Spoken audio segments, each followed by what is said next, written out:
Salut, c'est Franck Taluto. Hasard ou coïncidence, Loïc Perrin est l'invité du numéro 24 du podcast, qui était également celui de son maillot durant sa carrière. Une carrière qu'il raconte ici à travers 5 périodes marquantes. Ses débuts en 2003, le capitanat, la galère des blessures, la génération Coupe de la Ligue et sa fin de carrière en pleine période Covid. Dessous de verre numéro 24, épisode 3, ça commence tout de suite.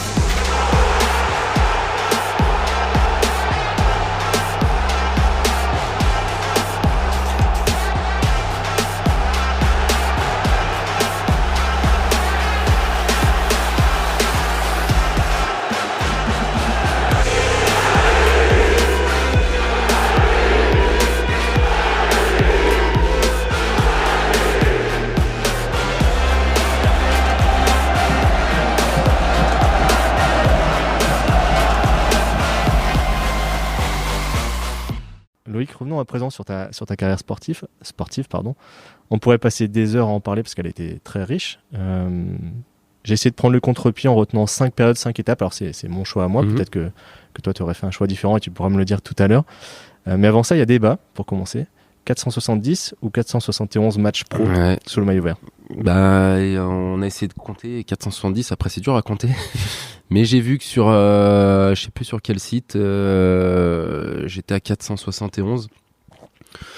Mais bon, on est parti sur 470. J'ai pas tout recompté, moi, je t'avoue. Alors avant toute chose, ce chiffre, qu'est-ce qui t'inspire quand tu as peut-être vu le top 10 des joueurs les plus apparus. C'est bien, mais j'aurais tellement aimé en faire plus, parce que j'ai pas été épargné par les blessures, donc j'ai loupé un bon nombre de matchs. J'aurais aimé en faire plus, pourquoi pas atteindre la barre des 500. Mais après c'est comme ça, j'en fais pas une obsession aussi. Je trouve que c'est beau d'avoir fait 470 matchs dans le même club. Mais bon, on en veut toujours plus. Alors première époque, je commence par le début forcément. Alors je vais resituer, on est à l'été 2003 contre Lorient, tu as 18 ans et 8 jours. Tu viens de passer le bac, je sais même pas si tu as encore déjà le permis de conduire. Le permis, je crois que je l'ai eu la même semaine, puisque je suis du 7 août. Donc j'ai passé mon permis rapidement, et donc ça devait être peut-être, je sais pas si je l'ai pas eu le 14 août le permis. Je l'ai pas sur moi, je peux regarder. Et donc tu avais déjà été sur le banc une semaine plus tôt contre Nancy, c'est ça, sans entrer en jeu. Et là on est dans les 5 ou 10 dernières minutes et Frédéric Antonetti te fait entrer à la place de Stéphane Hernandez. Ouais, c'est ça. Je crois qu'il restait 10 minutes, je crois que c'était la 82e minute. Alors franchement ça allait super vite pour moi cet été-là, parce que j'étais prévu pour reprendre avec l'équipe réserve, donc après ma dernière année de formation. Je passe le bac entre temps, puis je reviens avec l'équipe réserve, et puis rapidement Frédéric Antonetti m'appelle dans le groupe pour pallier l'absence de joueurs. C'est toujours pareil pour faire le nombre à l'entraînement, on commence toujours comme ça quand on est jeune. Puis finalement il me prend dans le groupe la semaine d'après pour aller à Nancy, donc bon, je rentre pas. Et puis je continue à m'entraîner avec le groupe pro la semaine d'après. Et puis là, pareil, je suis dans le groupe pour Lorient. Et là, il me fait rentrer en fin de match. Alors je sais pas si c'est un signe, mais je suis rentré défenseur central à la place de Stéphane Hernandez. 10 minutes. Et puis ça s'était plutôt bien passé, parce que je rentre à 1-1. Et puis on gagne 2-1 finalement à la fin du match. Donc c'est le début c'est le commencement, quoi. C'est pas une fin en soi, parce que il y a plein de joueurs qui ont fait une rentrée puis qui ont disparu. Donc c'est le début. En fait, c'est le plus dur commence à partir de ce moment-là, en fait. C'était une époque différente aussi, il y a peut-être moins de médias, de sites internet spécialisés notamment sur les équipes de jeunes.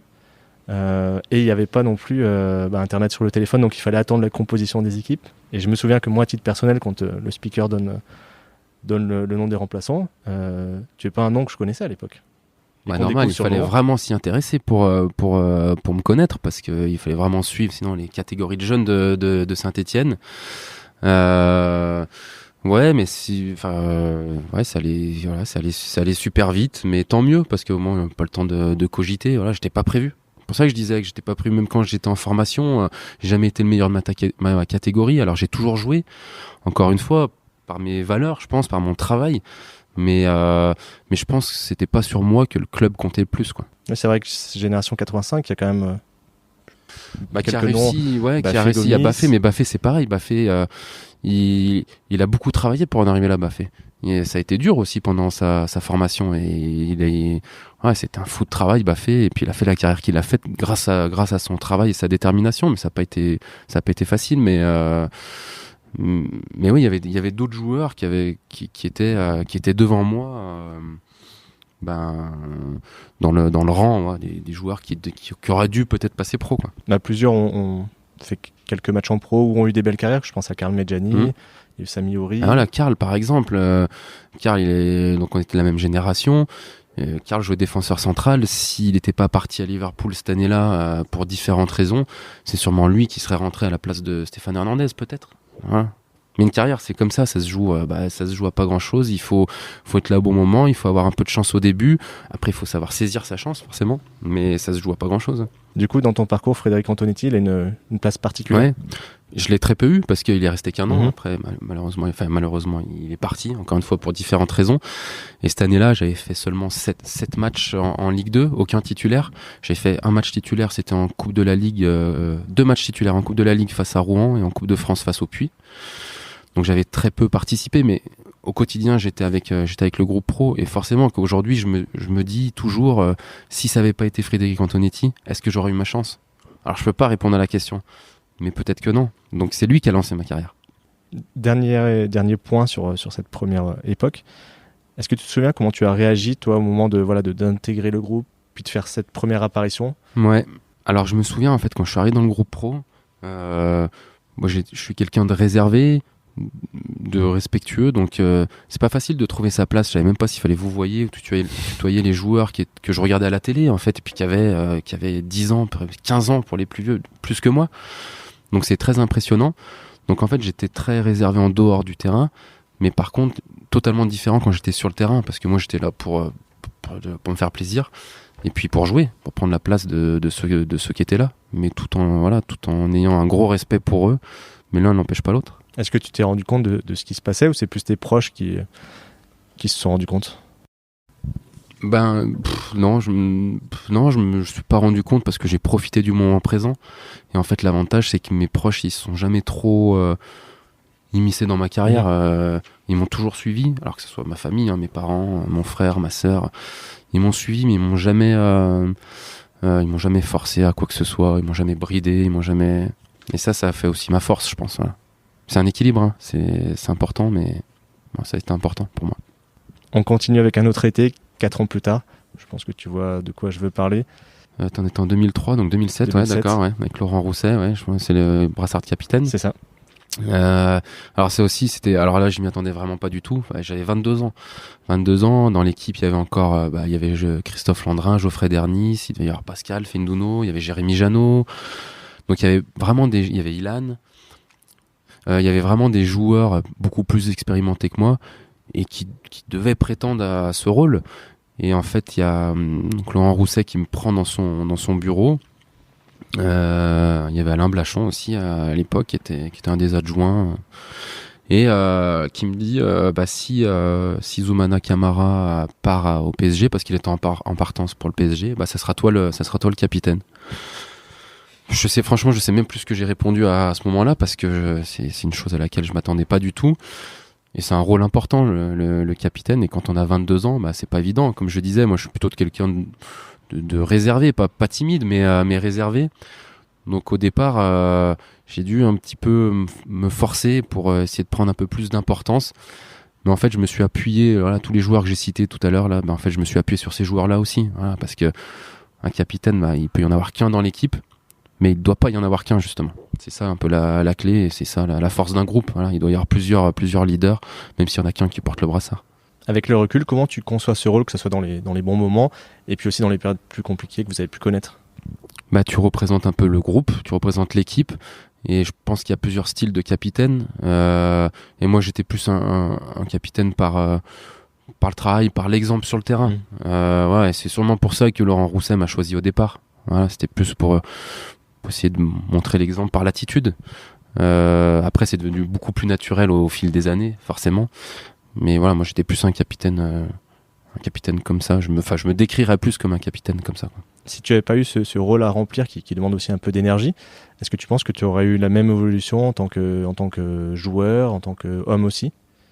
Ah, ça m'a permis, je pense, de me développer un peu plus vite, de prendre de l'importance un peu plus vite dans le groupe, voilà, parce que c'est pas anodin comme rôle, forcément. Donc, à 22 ans, ouais, ça forme peut-être plus vite, voilà, d'être capitaine et de prendre des responsabilités si tôt dans une carrière. Et très vite, vous avez vécu beaucoup de choses, des très hauts avec la qualification européenne, des très bas avec la lutte pour le maintien. Ça a été un apprentissage express. Ah oui. Ouais, mais c'est le sport, et puis c'est Saint-Étienne, on connaît la popularité de notre club, et c'est à double tranchant quand tout se passe bien, mais c'est fantastique.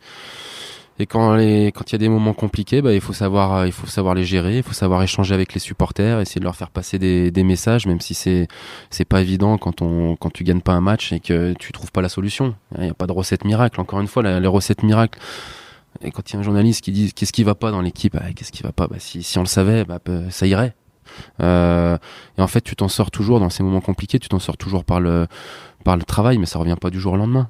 Voilà, par le travail, par un match avec un peu de réussite, où tu gagnes 1-0 à l'arraché avec beaucoup de combativité. Nous, c'est comme ça qu'on s'en est sorti à chaque fois. C'était pas beau, mais on s'en sortait comme ça avec nos valeurs, et puis après, tu reprenais confiance, et puis c'était reparti sur une série un peu plus positive.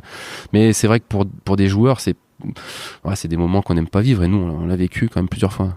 Est-ce que ça use psychologiquement? Ouais, ça use, et puis moi je prenais les choses à cœur parce que j'étais joueur, mais au départ j'étais supporter aussi. Donc forcément que ça use, et quand tu trouves pas les leviers pour t'en sortir rapidement, c'est compliqué. Mais encore une fois, les réponses elles sont sur le terrain. Voilà, t'as beau essayer de discuter avec les supporters, alors les écouter, parce que t'es plus là pour les écouter. Parce que nous, la réponse, après, elle est sur le terrain le week-end.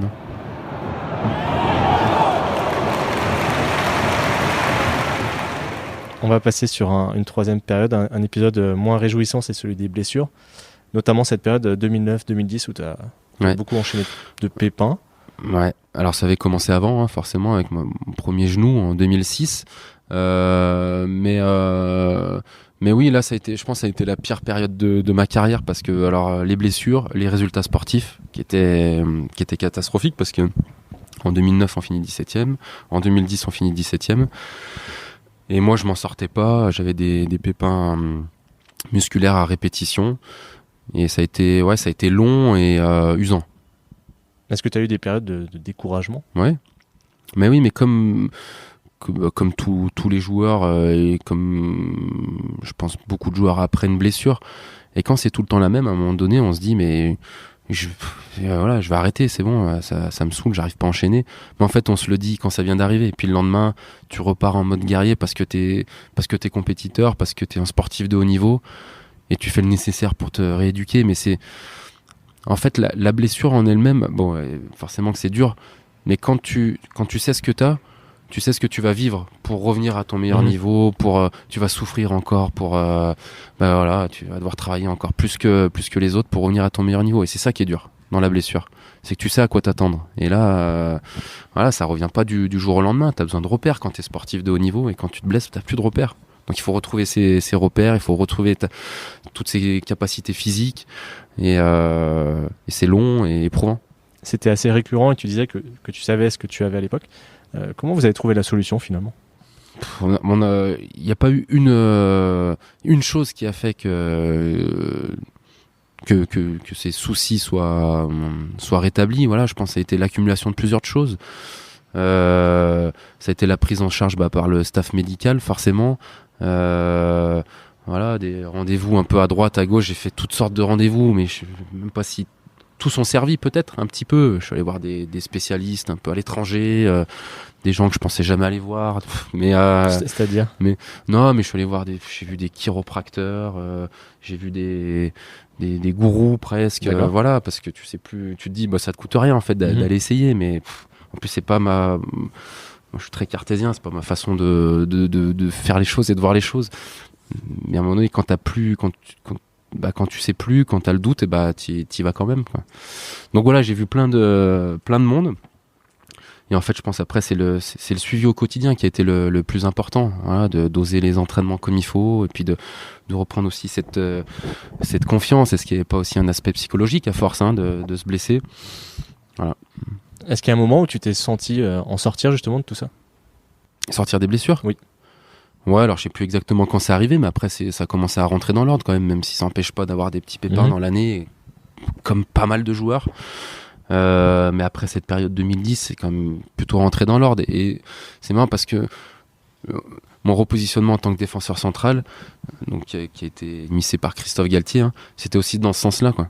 C'était de dire, moi je te veux sur le terrain, mais pour être sur le terrain, il faut que tu fasses peut-être moins d'efforts, parce que j'étais pas avare d'efforts aussi. Voilà, je calculais pas. Moi, quand je jouais, je calculais pas. Et puis, quand tu pousses la machine un peu trop loin, ça pète. Et Christophe Galtier m'a dit, je te veux sur le terrain. Voilà, je vais te faire jouer défenseur central où tu pourras gérer un peu plus tes efforts.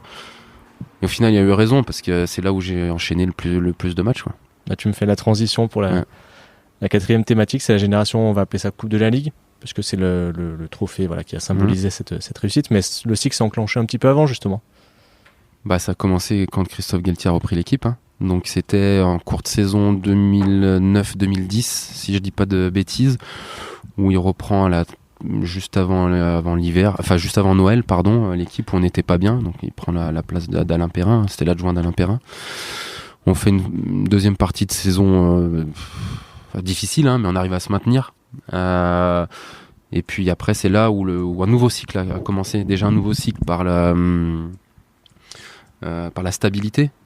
Même si on sait jamais ce qui va se passer dans le foot. Moi, avant Christophe Galtier, j'ai changé d'entraîneur presque tous les ans ou tous les 18 mois. Donc c'est compliqué pour un entraîneur de mettre en place des choses en un an ou en 18 mois quand on n'a pas le temps. Et lui, Christophe a eu la chance d'avoir le temps de mettre en place ses idées. Et ça a marché. Et ça a marché rapidement, puisque 3 ans après, on remporte la Coupe de la Ligue.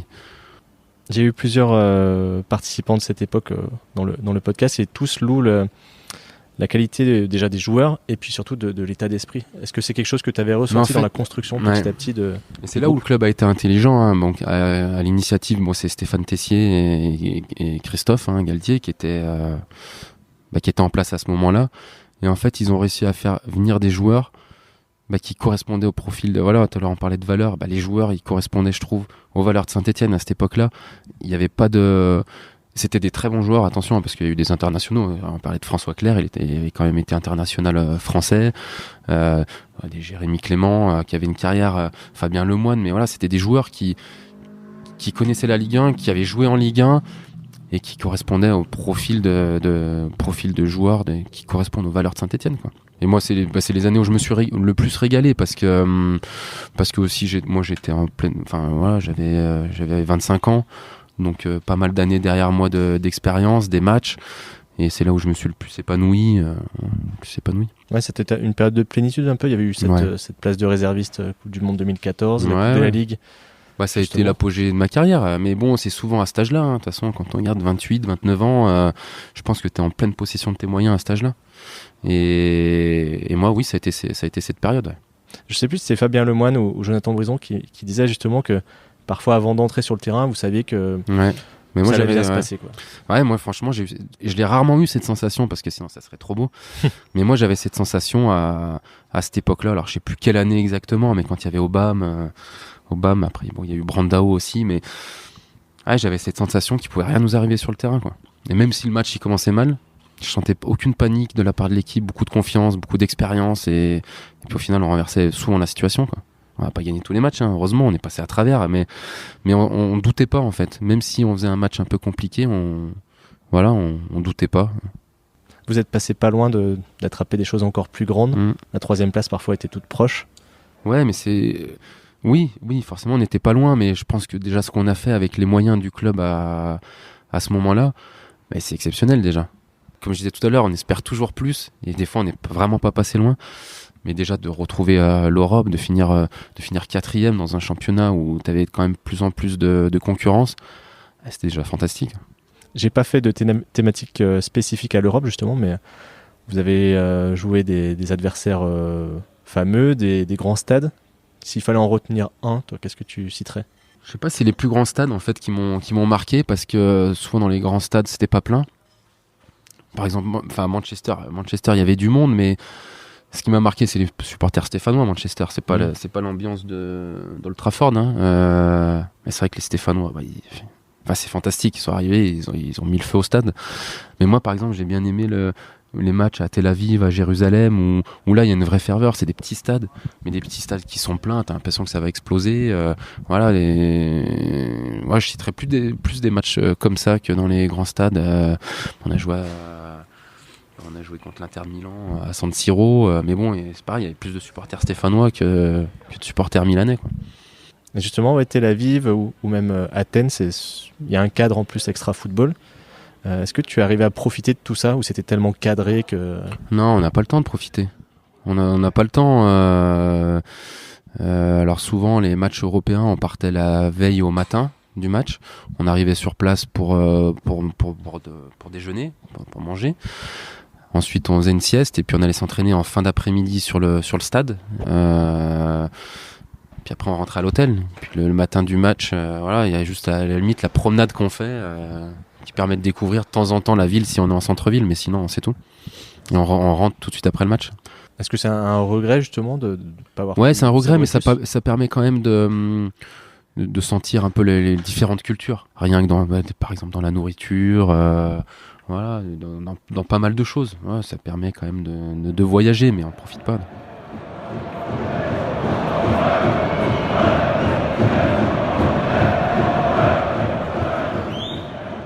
On termine avec donc ton dernier match, cette finale de Coupe de France qui arrive après des mois un peu étranges, l'interruption du championnat, le Covid-19.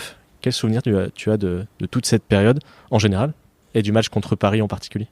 Déjà, alors cette dernière saison là, donc 2019-2020, moi j'étais en fin de contrat en mois de juin 2020 et quand j'attaque la saison, je sais que je vais arrêter Je l'avais pas forcément, j'avais pas dit parce que la saison était longue, je voulais le préparer, je voulais préparer l'annonce aussi, je savais pas trop quand le faire, bref. Donc je savais que ça allait être la dernière. Puis en fait, il y a rien qui s'est passé comme prévu. Forcément, il y a eu le Covid, l'arrêt de la saison, puis l'arrêt définitif. Et puis quand l'annonce de l'arrêt définitif a lieu, donc c'était, je me rappelle plus exactement, mais début mars, il me semble. Ouais, mi-mars. Ouais, c'est ça. Je me dis quand même, je sais même pas quel est mon dernier match avec l'ASS, quoi. J'avais juste à regarder, hein, mais voilà, dans ma tête, je savais pas quel était mon dernier match et je me dis, je peux pas terminer comme ça. Donc j'ai appelé les dirigeants pour leur dire, je me voyais pas finir comme ça, essayer pour trouver une solution pour continuer, quoi. En plus, j'avais regardé que le dernier match de la saison, ça devrait être contre Dijon à domicile. Je me suis dit, je vais réunir tous mes proches, tous mes amis. Ça va être une belle fête. Et puis devant un stade plein, j'avais imaginé ma sortie comme ça et rêvé ma sortie comme ça, mais en fait, tu peux rien prévoir dans le sport. Et ensuite, on a trouvé une solution pour que je reprenne la saison. Enfin, j'ai repris la saison. En fait, j'ai fini la saison 2019-2020 avec cette fameuse finale de Coupe de France. Même si ma préparation estivale n'avait pas été idéale parce que ça a mis du temps à se mettre en place. Je n'étais pas prévu pour jouer la finale, mais la blessure de Gabriel Silva 2 semaines avant en préparation me fait rentrer dans le 11 de départ. Et puis après, encore une fois, ça s'est pas passé comme je l'avais imaginé, hein. Mais ça c'est après, c'est pas le carton rouge en lui-même qui me chagrine, parce que quand tu es joueur de foot, t'es pas là pour prendre un carton rouge, heureusement. Mais c'est plus le fait de laisser l'équipe à 10, hein, et même avec ça, on n'est pas passé loin de l'exploit. Mais c'est vrai que, comme je savais que ça allait être mon dernier match, parce que j'avais pris la décision pendant la préparation que j'allais arrêter, j'avais imaginé finir avec un trophée. C'est des rêves que tu fais, et puis des fois ça se réalise, et puis des fois ça se réalise pas, mais c'est comme ça. Il y a dû y avoir quand même beaucoup d'émotions entre l'annonce, en interne d'abord de ton arrêt, cette finale à jouer, le carton rouge, il a dû se passer beaucoup de choses dans ta tête. Ouais, il y a eu beaucoup d'émotions, mais encore une fois, le fait parce que même là, il n'y avait pas de spectateurs, il y a eu plein de choses, rien ne s'est passé comme prévu, donc il n'y a peut-être pas eu autant d'émotions que ce que j'aurais pu avoir si ça s'était passé comme dans ce que j'avais imaginé, quoi. On finit donc parce que le chiffre que je te donnais au départ du nombre de matchs joués sous le maillot vert, tu es en 3e position derrière René Domingo et Robert Herbin. Quand je cite ces 2 noms-là, qu'est-ce que ça te fait d'arriver juste derrière? Alors René Domingo, je savais que c'était lui qui avait le record avec plus de 600 matchs, je crois, 618 si je dis pas de bêtises, ou 613, enfin bon, je sais plus, non, enfin bref. Donc difficilement atteignable, mais voilà, moi aussi je me mettais un peu des objectifs. J'avais vu ces classements à plusieurs reprises parce que ça sort, hein. Je sais pas moi qui suis allé voir sur internet, mais bon, ils sortent ces classements. Et voilà, je voulais essayer de faire le plus de matchs possible parce que c'est des objectifs. Et puis oui, après quand on parle de Robert Herbin, s'il y en a un qui a marqué le club, c'est bien lui, voilà, par sa carrière de joueur et puis par sa carrière d'entraîneur. Voilà, c'est grâce à ces personnes-là que Saint-Étienne est ce qu'il est aujourd'hui. Donc ça, c'est des monuments à Saint-Étienne. Maintenant que tu as un peu de recul, quel bilan tu dresses de ta carrière et à quel moment déjà tu t'es dit que tu pouvais faire carrière? Franchement, alors que je pouvais faire carrière, je pense que quand j'ai intégré le groupe pro, mais pas avant, en formation, en fait, j'ai pas le souvenir d'avoir fait une obsession de se dire bah voilà, il faut que je devienne footballeur professionnel. J'ai profité des moments, je me suis fait plaisir, et puis après c'est arrivé avec le travail, et puis encore une fois j'ai su saisir ma chance. J'en ai pas fait une obsession, et je pense vraiment au dernier moment en fait, quand j'ai intégré l'entraînement avec les pros. Et vu que je l'ai intégré une semaine avant de faire mon premier banc, en fait ça allait très vite. Le fait de ne pas avoir été pensionnaire justement en centre de formation, est-ce que ça a changé cette approche? Ouais, je pense parce que moi j'avais un équilibre, j'allais dire entre guillemets normal par rapport aux jeunes de mon âge qui étaient au centre de formation, qui voyaient pas leurs parents. C'est très dur, hein. Moi je sais pas si j'aurais pu faire une carrière en étant dans un centre de formation. Encore une fois, j'ai pas la réponse, mais moi j'avais besoin de cet équilibre familial, et ouais, c'était important. Je reviens à la première partie de ma question. Quel bilan tu dresses entre les bons, les moins bons moments? Qu'est-ce qui reste aujourd'hui? Franchement, j'ai pas beaucoup de regrets de ce que j'ai pu faire, parce que encore une fois, c'est pas donné à tout le monde de faire une carrière, surtout dans le même club. Alors ça, c'était pas prévu, hein, mais bon, voilà, c'est les choses ont fait que j'ai jamais quitté Saint-Étienne, et je suis fier de ça au final. Après, j'aurais aimé jouer plus de matchs. Voilà, j'ai vraiment été embêté par les blessures, c'est ce qu'on disait, donc j'aurais aimé vraiment faire plus de matchs, marquer encore un peu plus l'histoire du club. L'apogée, ça a quand même été la Coupe de la Ligue, parce que aujourd'hui, après, puis tu t'en rends compte plus encore quand t'arrêtes, que quand tu gagnes un titre, c'est ce qui marque. Voilà, quand tu vois le palmarès du club qui est exceptionnel, tu dis voilà, nous on a marqué cette petite ligne aussi dans le palmarès, et ça restera à vie. Et ça unit aussi un groupe. Tout à l'heure on parlait du groupe, mais voilà, on a passé des moments parce que aussi on a gagné un titre. Voilà. Après, l'autre regret, c'est de pas avoir eu sélection en équipe de France. C'est passé tout près. C'est passé près, mais encore une fois, j'étais pas prévu.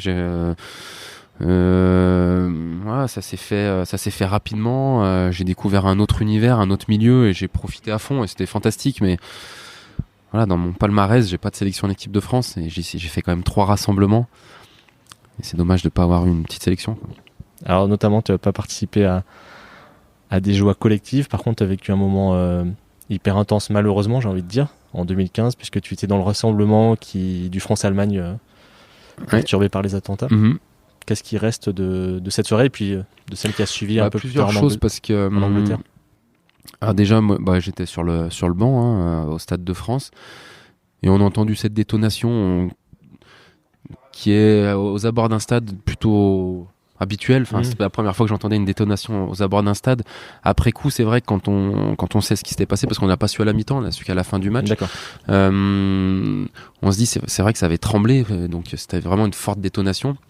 Alors la première pensée, c'est de savoir comment allait ma famille, parce que ma femme était venue avec ma sœur et mon fils qui avait 5 ans, qui étaient dans les tribunes, et forcément je savais pas du tout où ils étaient. Enfin, je savais dans quelle tribune ils auraient dû être, mais bon, aux abords du stade avant le match, tu sais pas s'ils arrivent en retard. Donc là ça fait bizarre. Donc en plus il y avait plus de réseau dans le stade, alors pour se joindre c'était réseau téléphonique. C'était compliqué. Et puis bon, au final, après c'est bon, j'ai réussi à les retrouver. Et puis après on pense à tous les gens qui étaient là au mauvais endroit au mauvais moment, quoi. Et c'est des choses qu'on voit trop souvent, malheureusement, qu'on a trop vu dernièrement, mais qui sont réelles, malheureusement. T'as l'impression d'être dans un film, mais c'est réel. Et après, pour parler de choses un peu plus sympas, c'était le match en Angleterre, où là on a senti vraiment la solidarité du peuple anglais avec la Marseillaise. j'allais dire malheureusement c'était un beau moment parce que ça aurait pas dû avoir lieu quoi. Mais bon. Est-ce que ça a été facile de mettre la tenue, de mettre les crampons et de sortir sur le terrain? Non, on savait même pas si on allait jouer au départ, on savait pas trop ce qui allait se passer. Et non, c'est pas facile, c'est beaucoup d'émotions parce que en plus il y avait des joueurs qui avaient été touchés directement, même au Bataclan qui avait été à peu près en même temps. Hein. Il y avait des joueurs qui connaissaient du monde. Alors non, c'est pas, non, on fait pas du sport pour ça. Après, en fait, le sport il passe au second degré. Après, hein, on s'en fout du résultat, on s'en fout du match. Voilà, c'est la solidarité qui prime avant tout, quoi. Ouais, l'ambiance justement avec la Marseillaise à Wembley, ça restera un moment fort pour toi? Ah, mais c'était fantastique, ouais. Mais c'était fantastique, mais encore une fois, voilà, j'aurais aimé pas le vivre en fait. Et s'il fallait terminer par quelque chose de positif, l'image la plus sympa de tes 15 et quelques saisons? En fait, c'est dur, mais enfin, si, en fait, l'image la plus sympa, c'est les photos que je revoyais au quotidien dans les vestiaires quand on a gagné la Coupe de la Ligue. Parce que sur le moment, tu t'en rends pas forcément compte en fait de ce que tu réalises et puis ça passe vite. Toi, le match il se termine, tu vas dans les tribunes, t'as la coupe, tu partages un moment avec tes coéquipiers, voilà, ta famille. Le lendemain avait été super sympa avec le bus qui a traversé toute la ville et t'avais tous les Stéphanois qui s'est descendus. Mais en fait, c'est quand tu revois les photos et tu dis voilà, nous, on a fait ça quoi. On a créé cet engouement autour de l'équipe. On a fait venir tous les supporters voilà, parce qu'ils attendaient de ça depuis des années. Et c'est ce que je disais. Un trophée, c'est l'apogée d'une carrière. Donc voilà, plus belle image, c'est sûrement ça. Après, il y a les buts aussi qui sont des émotions particulières. Quand tu marques un but. Alors mon premier, c'était en 2005 face au Mans à Geoffroy Guichard. Et en plus, j'avais ma famille dans les tribunes, mes amis. Là, tu sais plus où t'es. Voilà. Alors, par contre, j'ai une petite. Enfin, c'est pas une anecdote, mais en fait, à chaque fois que ma femme a accouché, c'est marrant parce que la première fois, donc, c'était en 2010, j'avais marqué le match d'avant, puis le match d'après. Et la deuxième fois, elle a accouché dans la nuit. On jouait le lendemain, donc c'était Christophe Galtier, donc c'était en 2013. On jouait contre Reims, je me rappelle. Et donc, elle accouche le samedi soir, on jouait le dimanche. Elle accouche le samedi soir et Christophe il me dit viens pas en mise au vert, reste auprès de ta femme. Elle avait accouché à 19h30, le temps de voilà, j'étais rentré chez moi, ça devait être minuit avec plein d'émotions. Il me dit demain, c'est pas grave, tu viens, tu te sens prêt à jouer? Ouais, je me sens prêt à jouer. Et contre Reims, je sais pas si tu te rappelles, mais j'avais mis le doublé contre Reims et on avait gagné. Donc voilà, j'ai dit à ma femme, on aurait dû faire plus d'enfants, c'est dommage. Merci d'avoir écouté l'épisode 3 de cette discussion avec Loïc Perrin. Si vous l'avez apprécié, vous pouvez partager le lien de ce podcast à vos proches sur vos réseaux sociaux. Vous pouvez également lui mettre 5 étoiles et un commentaire sur Apple Podcast, ça m'aidera énormément. Pour continuer la discussion, direction la page Facebook ou les comptes Twitter et Instagram de Dessous de Verre. Écrivez-moi aussi à dessous-de-verre@gmail.com et on se retrouve à partir du 3 octobre pour le 4e et dernier épisode. Ciao!